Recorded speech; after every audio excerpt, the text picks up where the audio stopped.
Boa noite para vocês, boa noite, Edmundo, boa noite, Juninho.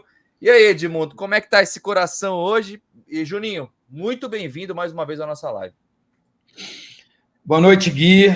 Boa noite, Juninho. Obrigado mais uma vez de participar com a gente aqui na live. Uma boa noite a todos que estão aí acompanhando em todas as plataformas.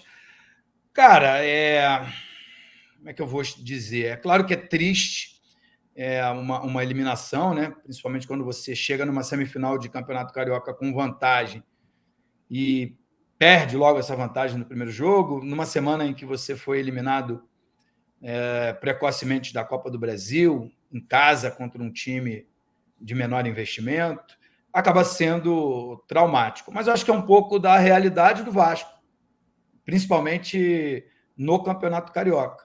O Vasco foi muito feliz nas contratações, montou um time competitivo, mas tem muita coisa ainda para acontecer, mas que a gente, com o coração, com o sentimento, né, de desejo de retornar ao protagonismo, deixou se envolver. É claro que falta. Eu gostei muito que o Juninho falou, daqui a pouco ele vai repetir ali, que ele falou em off. Muito bom. Não vou plagiar ele, não, vou deixar a autoria própria dele. Mas eu acho que falta alguém diferente, alguém que toca uma vez na bola e faz gol, né? Como se fosse o Cano. O Cano já foi do Vasco, né? No Vasco ele fazia menos do que está fazendo no Fluminense. Então, o que precisa? Precisa de um técnico que faça a bola chegar com qualidade. Ontem, no momento que o Vasco era melhor, o Pedro Raul não estava mais em campo. Foram duas bolas de cabeça, uma com o Alex Teixeira, outra com o Ignaldo. Teve erro na substituição? Sei, não dá para julgar, não estou no dia a dia. O centroavante é o centroavante dos sonhos, aquele que mata no peito, dá caneta, dá lençol, dribla 3, 4, 5 e faz o gol de placa? Não é, nós já sabíamos que não era. Um jogador de referência de área, você tem que criar situações para que ele finalize. Você dizer que o Pedro Raul é uma decepção, eu não acho que é, porque a bola pouco chega para ele. Quando chegou, né, na posição de atacante, ele já não estava mais em campo, porque o treinador não tem paciência de deixar o jogador diferente, ou o matador dentro do campo. A palavra diferente eu ia usar agora. Ela escapou aqui, escapuliu. Eu acho que precisa de alguém diferente, alguém que chame a responsabilidade, sabe, que drible 2, 3, de uma defesa bem montada, que não foi o caso de ontem. O Flamengo deu muito espaço para o Vasco e o Vasco aproveitou muito pouco por causa disso, porque tem um orgânico, tem muita transpiração, transpira, corre, luta, batalha, se dedica, mas tem pouca inspiração. Tem pouco cara diferente, aquele que faz a diferença. Eu adorei 90% das contratações, mas algumas deixaram a desejar. E eu acho que eu preciso falar dele, do Capasso, embora ele tenha feito o gol. Ele é lento, muito lento para o futebol brasileiro. Ele é facilmente ultrapassado na velocidade. No terceiro gol era melhor ele ter pedido um táxi, né? O cara saiu atrás dele e chegou. Sai na frente e chega atrás. Independente do erro da arbitragem, da falta ter sido cobrado num local diferente da onde ela de fato aconteceu. Mas acho que isso é um erro, Juninho. Eu estou falando um erro de observação. Porque a gente sabe que o futebol brasileiro ele é veloz, né? E aí você contrata um zagueiro lento, que tem dificuldade na saída de bola. Eu não estou aqui a caça às bruxas, não estou elegendo o culpado, não, porque você vai falar muito bem com propriedade a sua frase aí. Sensacional, inclusive. Eu gostei bastante, mas a gente tem que dar desconto a alguns atletas, por exemplo, ao Rodrigo, que é um jovem, que ainda está... Ele fez uma excelente partida, mas acabou falhando. A gente não fala da falha do Pumita, que é um cara que a gente já gosta, que a gente já já tem como nosso, né?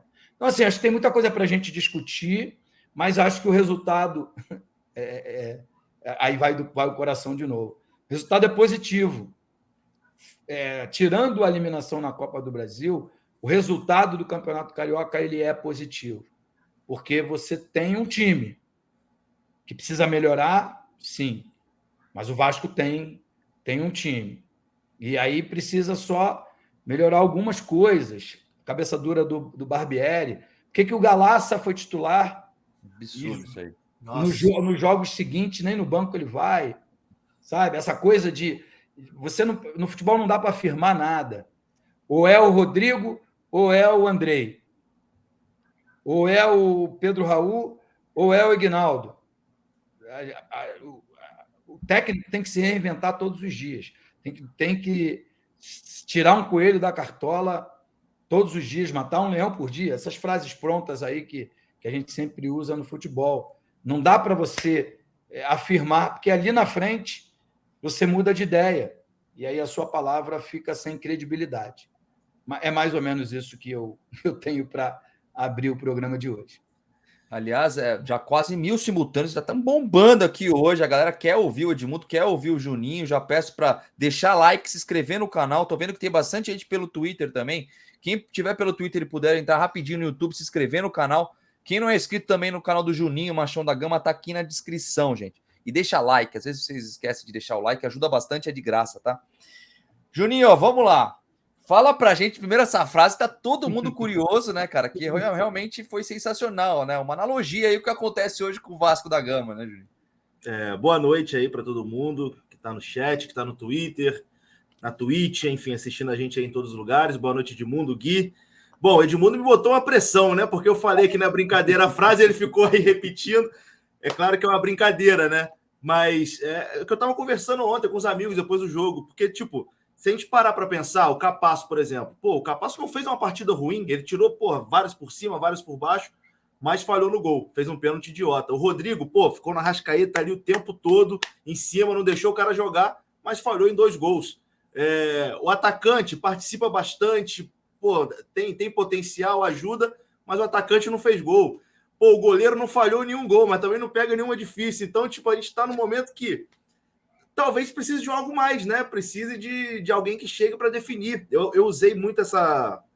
No jogo contra o Trem do Amapá, que o Vasco abusou de perder gols ali, eu falei no canal, contra o Trem a gente teve 15 oportunidades, perdemos 11 e fizemos 4. Quando chegar para pegar time de primeira divisão, cara, o Vasco vai ser aquele time que vai ter 1, 2 chances, vai ter que fazer, senão vai perder o jogo. E contra o Fluminense foi assim, a gente perdeu um caminhão de gols, o Cano teve 2 chances, matou o jogo, 2 gols. Nesses 2 jogos contra o Flamengo, a gente teve a oportunidade de fazer gol, o Vasco abusou de perder gols, e para completar, né, o Vasco ainda, dos 6 gols do Flamengo, acho que teve falha direta do Vasco em 4 gols. Falha do Capasso no jogo da ida, no jogo da volta, falha do Rodrigo, falha do Jardim e do Pumita lá no terceiro gol do primeiro jogo. Então, assim, o Vasco acabou perdendo para ele mesmo. E a frase foi essa, né? A gente tem um zagueiro que faz uma boa partida, mas que faz um pênalti idiota. A gente tem um atacante que é bom, mas que não conseguiu fazer gol. A gente tem um goleiro que não falhou, mas também não pegou as difíceis. A gente tem um volante que fez uma partidaça, mas entregou 2 gols. Assim fica difícil ganhar. Então, e aqui não é uma crítica também, querendo execrar esses caras, não, porque eu acho que são caras importantes, que vão ajudar pra caramba o Vasco na temporada. Mas o elenco ainda é muito curto. Ontem, por exemplo, o Pedro Raul realmente não estava num dia bom. Mas, cara, para você tirar o Pedro Raul e botar o Ignaldo, não existe. Deixa o Pedro Raul lá. Deixa o Pedro Raul do jeito que tá. Quando você tiver um reserva, é claro que talvez não vai ter do nível do Pedro Raul, mas com uma característica parecida, pelo menos, aí, tu tira o Pedro Raul e coloca o outro. Não tá num dia bom, coloca para ver o que vai dar. Mas aí o Vasco tirou um atacante grandalhão, que era uma saída até pro Léo Jardim, que direto ele tava chutando para frente pro Raul brigar lá na frente. O Vasco sempre pegava a segunda bola, né? O Raul brigava, a bola sobrava, o Vasco vinha. E aí depois, quando entrou o Ignaldo, isso acabou. O Vasco cruzava a bola na área para um garoto de 1,60m e blá, 1,70m. Enfim, acho que o Vasco acabou de perder o jogo ali, que eu acho que o Vasco estava até bem até aquele momento, depois que o Pedro Raul saiu. Apesar da partida ruim que ele estava fazendo, acho que taticamente ele estava sendo importante. Mas, enfim, não crucifico aqui o Barbieri, não, porque ele olha para o banco também, coitado. Tem uma creche ali, só tem adolescente para entrar, é complicado. Então, o elenco do Vasco ainda é muito curto. E as matérias que a gente tem visto aí, né, que devem chegar de 3 a 5, acho que tem que chegar de 3 a 5 para chegar e jogar, para ser titular, jogadores mais experientes. Não estou dizendo aqui para contratar de 30 a 35, etc e tal. Mas pelo menos uma galera com seus 26, 28, 27, que já aguente um pouquinho mais, né? Porque hoje, por exemplo, surgiu o nome de um argentino atacante que tem 20 anos também. Pô, a gente já tem uns 40 meninos de 20 anos ali no banco do Vasco para entrar. Então, pô, vamos trazer uma galera com um pouquinho mais de casca e contratação para chegar e jogar, né? Para quando o Pedro Raul, por exemplo, não estiver bem, a gente não tem que botar o Ignaldo. Com todo respeito ao Ignaldo, que eu acho que vai virar jogador, vai ser um bom jogador, mas ele não está pronto, tem muitas limitações e do jeito que o Vasco estava jogando ontem, acho que não era jogo para ele. Mas enfim, é isso. Acho que temos um time, pelo menos, né? Acho que quando começou o ano, a gente nem esperava que o Vasco fosse enfrentar os clássicos assim, de uma forma, eu não gosto nem de usar essa frase, mas de igual para igual. O Vasco conseguiu pelo menos jogar, igualar contra o Fluminense, igualar contra o Flamengo, venceu o Botafogo. Enfim, é o começo de trabalho. Espero que sirva aí agora para o Paulo Brax, né, para o Luiz Melo, para a galera da 777 ver o que teve de bom, as limitações que estão claras aí também para reforçar para o brasileiro. Tem um mêsinho para pensar agora, né? Um mêsinho para pensar. Tem uma intertemporada agora, né?